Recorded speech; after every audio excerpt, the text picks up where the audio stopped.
This is the brief on English quantifiers. We're breaking down a super handy A2 level grammar toolkit on how to properly use words like some, many, and a little, making it easy to know exactly how to measure your words without all that second guessing. First, the whole system really relies on identifying countable versus uncountable nouns.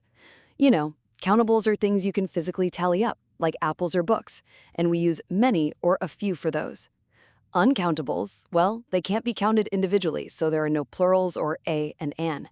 And they rely on much or a little for things like water, advice, and homework. Now, why is money considered uncountable when we literally count cash every day? Well, we're actually counting the currency, right? The dollars and coins, not the abstract concept of money itself. Second, once you know your noun type, you've got to check the sentence's mood. Does the mere vibe of a sentence really change the math? Yes, absolutely. Shifting from a positive statement to a question fundamentally swaps out the required quantifier.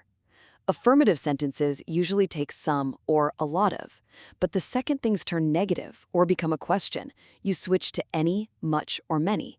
Just keep in mind one special exception. Use some for polite offers, like, "Can I have some water?"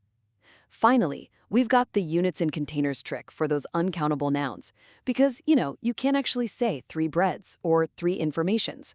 So how do we quantify the unquantifiable? By boxing it up. You simply use phrases like a slice of bread, a piece of advice, or a bit of information.